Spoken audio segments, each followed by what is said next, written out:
দর্শক, আবহাওয়ার খবর জানতে চলে যাচ্ছি সহকর্মী দীপু নূরের কাছে। দীপু, আজকের আবহাওয়া নিয়ে আপনার কাছে কি তথ্য আছে, আমাদের বিস্তারিত জানান। জি ধন্যবাদ সাব্বির আপনাকে। দর্শক, আজ 22 জুন 2026 আবহাওয়া অধিদপ্তরের দেয়া তথ্য মতে সারা দেশের আকাশ প্রধানত শুষ্ক এবং আংশিক মেঘাচ্ছন্ন থাকার কথা রয়েছে বলে জানিয়েছে আবহাওয়া অফিস। শুরুতেই আমরা ঢাকা সহ কয়েকটি জেলার তাপমাত্রা বিশ্লেষণ করলে ঢাকাতে দেখতে পাচ্ছি 31 ডিগ্রি সেলসিয়াস রয়েছে, কুমিল্লাতে তুলনামূলক একটু কম রয়েছে 28 ডিগ্রি সেলসিয়াস, ফেনীতেও একই তাপমাত্রা দেখতে পাচ্ছি 28 ডিগ্রি সেলসিয়াস রয়েছে। তবে ফেনী এবং কুমিল্লার তুলনায় কিন্তু 1 ডিগ্রি বেশি সেলসিয়াস দেখতে পাচ্ছি নোয়াখালীতে 29 ডিগ্রি সেলসিয়াস রয়েছে।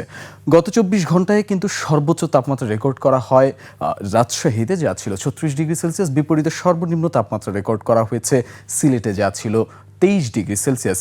এই মুহূর্তে যদি ঢাকা নিয়ে কিছু পূর্বাভাস জানিয়ে রাখি, তাহলে ঢাকা এবং তার আশপাশের এলাকায় গত 24 ঘন্টায় সর্বোচ্চ তাপমাত্রা রেকর্ড করা হয়েছে প্রায় 34 ডিগ্রি সেলসিয়াস পর্যন্ত। এছাড়া আগামী 24 ঘন্টায় 8 থেকে 12 কিলোমিটার বেগে বাতাস প্রবাহিত হতে পারে বলে জানিয়েছে কিন্তু আবহাওয়া অফিস।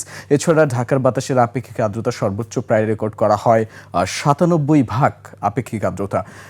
এই মুহূর্তে যদি আরও কিছু সামুদ্রিক পূর্বাভাস জানিয়ে রাখি, তাহলে ঢাকা, চট্টগ্রাম, ময়মনসিংহ ছাড়াও বিভিন্ন মোংলা, পায়রা বন্দরগুলোতে কিন্তু তেমন কোনো সতর্ক সংকেত জানায়নি আবহাওয়া অফিস। সব ধরনের সতর্ক সংকেতগুলোকে নামিয়ে ফেলার কথা বলা হয়েছে। এছাড়া পায়রা বন্দর সহ দেশের গুরুত্বপূর্ণ উত্তর বঙ্গোপসাগরের সমুদ্র বন্দরগুলোতে কিন্তু হালকা থেকে মাঝারি পরিমাণে কোনো প্রকারই বাতাস প্রবাহিত বা ঝোড়ো হাওয়া প্রবাহিত হওয়ার শঙ্কা নেই বলে জানিয়েছে আবহাওয়া অফিস। সবশেষ শেষ করবার আগে আরও একটি তথ্য যদি জানিয়ে রাখি, তাহলে মৌসুমের স্বাভাবিক লঘুচাপটি বর্তমানে বাংলাদেশের উপর কিছুটা সক্রিয় রয়েছে, যা কিনা অন্য এলাকায় গিয়ে কিছুটা দুর্বল অবস্থায় রয়েছে বলে জানিয়েছে আবহাওয়া অফিস। তো আগামীকাল সূর্যোদয় হবে ভোর 5টা 12 মিনিটে, বিপরীতে সূর্যাস্ত হবে সন্ধ্যা 6টা 49 মিনিটে।